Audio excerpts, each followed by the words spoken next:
Welcome to the deep dive. Our mission today, it's focused on systems.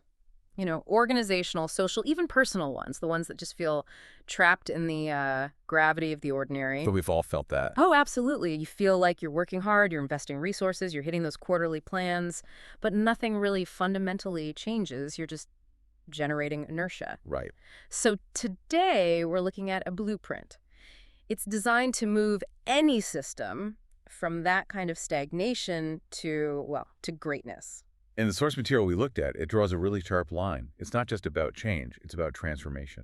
Mhm. And it outlines 8 critical elements you need to get there. Okay, let's unpack this. The core premise, and this is what's so fascinating, is that transformation becomes inevitable when vision meets courage. Not just optimization. No, not at all. Greatness is never born from these little incremental tweaks. It's forged by leaders who dare to fundamentally redefine the reality they're operating in. And I loved the central metaphor they use right at the start. They argue that if you want to achieve, superpower status or true greatness, it's not about pressing harder on the gas pedal. Right, because that's just acceleration. You're still stuck within the limits of the current system. And if you're stuck in second gear, Exactly. If you're stuck in second gear, accelerating only burns fuel faster.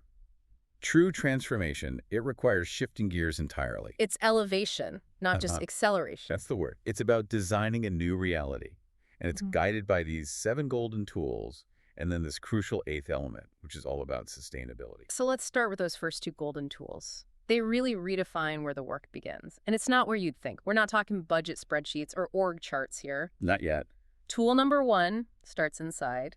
It's igniting a mindset revolution. And this is the absolute prerequisite. What's so interesting here is the assertion that transformation begins with minds, not with structures. Okay, what's the distinction there? Well, change, just tinkers with the status quo. It tries to optimize the system you already have. Transformation creates completely new reality by creating a new collective belief about what's even possible. So how does a leader actually do that? You can't just announce a new mindset. No, you can't. It's about 3 key actions. Leaders have to awaken belief, they have to instill a shared, powerful purpose, and they need to cultivate resilience. You're changing the story. You are changing the story people tell themselves. So Rather- instead of, this is just how we do things, the story becomes, we are redefining what success even looks like. And the source uses a really powerful historical example to show just how much leverage this gives you. It does. It cites a single leader, Muhammad, peace be upon him, who inspired this profound shift that propelled a marginalized society from total obscurity to global influence, and in a remarkably short period of time. And the point is that the main resource wasn't capital. It wasn't capital or military force. It was pure belief and unified purpose. And the takeaway here for you, listening, is profound. When people see themselves not as victims of circumstance, Bound by budgets or bureaucracy. right, but as architects of destiny, the impossible just becomes inevitable. That mental shift is the foundation for everything else. Okay, so once that mindset is energized, where do you direct all that new energy? That takes us to tool 2, outcome over process. And the source gives a pretty harsh warning here about, drowning in procedures and mistaking activity for progress. We've all been there, trapped in systems that celebrate compliance over actual results. Transformation demands a relentless, almost brutal focus on clear, measurable, and inspiring outcomes. So we need to stop rewarding people for just doing their best if it's not getting the job done. Exactly. Or following the rules if the rules themselves are broken. I mean, if your organization is hitting all its deadlines but still losing market share, you have a problem. That's a huge signal that tool 2 is being ignored. It is. Processes are just the scaffolding. The outcomes, that's the vision. The practical application here is that SMART goals, specific, measurable, achievable, relevant, time-bound, they aren't optional. They're the compass. They're the compass for the entire system. They align all that energy and they strengthen accountability. Every single process has to bend toward that shared horizon. Okay, so that sets the stage. We've got the mindset, we've got the focus. Now we move inside the structure. The next pair of tools, they deal with who holds influence and where the resources really go. And this starts with tool 3, shifting the balance of power.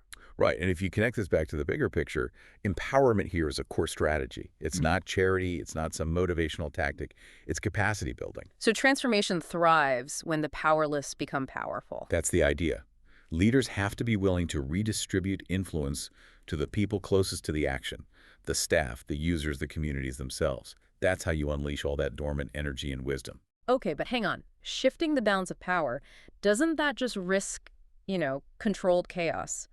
How do you make sure that doesn't just lead to conflicting agendas or Yes. paralysis? That is the essential question. And the blueprint isn't arguing for anarchy. It's advocating for decentralized responsibility. The central leadership, they still own the vision. That's tool 2, the outcomes. But the execution is local. Exactly. The efficiency comes from getting rid of bottlenecks and tapping into local knowledge. I mean, the people on the front lines, they know the problems and the potential solutions way better than the executive team does. So the leader sets the what, and the team closest to the problem defines the how. Precisely. And in systems with constrained resources, this is where voluntary social movements become the backbone of progress. Transformation stops being a top-down program. And it becomes a movement. It becomes a movement that everyone drives. That ownership shifts from the few to the many. And that leads perfectly into tool 4, investing in people, not just services. This is where we go from the abstract idea of power to a concrete investment strategy. And the distinction they draw is so stark. Services, the software, the buildings, the supply chain, they're lifeless without the people who animate them. People are the engine. People are the engine. You can buy the best services in the world, but if the staff using them is untrained or disengaged or just undervalued, it's just expensive junk. So for anyone listening, what does this mean for their budget? Where do you redirect the money? It means you invest in capabilities and in dignity. So equip people with continuous skills development, not just a one-off training. Involve them in key strategic decisions. And build robust recognition systems that reward innovation and contribution, not just seniority. So your staff, they stop being just employees. They become custodians of the mission. That's it. That sense of psychological ownership is so critical. It builds immense resilience. Because if your system faces a disruption, a custodian will find a creative way forward. An employee will just wait for direction or, look for another job. Okay. The first 4 tools have built the foundation: mindset, focus, power, investment. Now we get into disciplined execution. Tools 5, 6, and 7. Let's start with number 5. Evidence as the North Star. This is the quality control. This asks the big question. How do you avoid guesswork when you're aiming for something so radical, especially with decentralized power? Right. The answer is disciplined execution guided by evidence of what actually works. Because it's too easy to just default to the path of least resistance or chase some pet project. Absolutely. So leaders have to adopt proven interventions, adapt successful models, and this is key, ruthlessly abandon untested assumptions and things that are failing. It takes courage and humility. It does. The courage to change everything and the humility to admit when your favorite idea just isn't working. So if you're trying to solve a problem, you don't just run with the first idea. You look outside, find 3 models with verifiable success, and you adapt the best one. You stop relying on habit and start relying on data. Yes. It transforms risk into resilience and ensures vision becomes verifiable progress. Okay, so that gives us empirical discipline. Tool 6 then brings us to systems thinking, seeing the whole. The blueprint really stresses that no challenge exists in a vacuum. Right.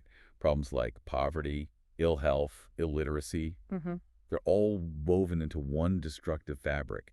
And if you try to treat them separately in their own little silos, you are almost guaranteed to fail. This is where we have to shift from seeing problems as these independent things to seeing them as symptoms of a deeply interconnected system. And that's where you find leverage points. It's a term we hear a lot. Yeah, let's define that. What specifically is a leverage point in this context? A leverage point is a single strategic intervention that, because everything's connected, generates benefits across multiple outcomes at the same time. Can you give an example? Sure. Instead of just funding, say, a literacy program which addresses one symptom, you might find that subsidizing public transportation is the real leverage point. That one action could reduce poverty, increase employment, and improve health outcomes all at once. So you find the knot in the fabric, Yeah. and you pull that one knot instead of just trimming all the loose threads. That's a perfect way to put it. And that strategic thinking leads us right into the final golden tool, which is arguably the most radical one. Tool 7, the ideal design approach. This is about moving beyond just problem solving. To problem dissolving. Reactive solutions, they just treat symptoms, they put a bandage on the wound. Right. Ideal design forces this radical thought experiment. It asks, what would perfection look like if there were no constraints? You visualize that perfect system, and then you work backward. You ask, what are 3 steps we can take right now to get 10% closer to that? Can you use the source as example to contrast that with traditional problem solving? Is a really good one. It was. Traditional thinking sees high traffic fatalities and says, let's build more trauma centers near highways. That treats the tragic outcome. It's reactive. Totally reactive. Ideal design looks at perfection, 0 accidents, and works backward. It focuses on prevention. Investing in intelligent road safety, public education, autonomous vehicles. The trauma center treats the symptom of the crash. The road safety investment dissolves the problem by preventing the crash in the first place. Saving vastly more lives and resources over time. Immensely more. So we have the 7 golden tools, but as the blueprint says, transformation is fragile. It can collapse, which brings us to the critical 8th element, sustaining the shift through legacy and culture. This is the anchor. Legacy building ensures that all these new systems and values and practices, that they outlive the initial charismatic leader who sparked the change. Without this, it's just a temporary spike. It is. It will just fall back into that gravity of the ordinary. The source defines 4 pillars to make sure it's permanent. Okay, walk us through them. This is where it gets anti-fragile. First, you have to institutionalize values so they outlive personalities. This means writing values like transparency and courage into your hiring and firing policies, not just putting them on a plaque. The values become the DNA of the system. Exactly. Second, embed fairness and transparency into governance. That builds trust and stability. Third, create rituals of renewal. What does that mean? Establish processes for continuous learning, for mandatory reflection, for adaptation. It's the engine that fights that gravitational pullback to the way things were. And the 4th pillar? Designing robust succession pathways. This isn't just management training. It's about empowering future leaders to carry the torch and innovate beyond the original vision. If the system still relies on one person's energy, it is not truly transformed. So without legacy, transformation is a spark. A brilliant, fleeting spark. With legacy, it becomes a flame that can light generations. So what does this all really mean? The transformation blueprint gives us a clear, actionable path. It's not about doing more of the same, that's just acceleration. It's about elevation, shifting gears into a new reality. We've covered a huge path today. From igniting mindset and focusing on outcomes, through shifting power and investing in people, into disciplined execution with evidence, systems thinking, and ideal design. All anchored by that enduring culture and legacy. Right. And the source makes the case that this comprehensive blueprint, it works for any system seeking greatness. Whether that's an organization struggling to innovate, a small community, or even, a personal goal you've struggled with for years. The blueprint concludes by saying that history just gives us overwhelming evidence that this kind of transformation is possible, that it's inevitable when vision meets courage. So the final question for you to consider, based on everything we've unpacked, is this: are you ready to lead it?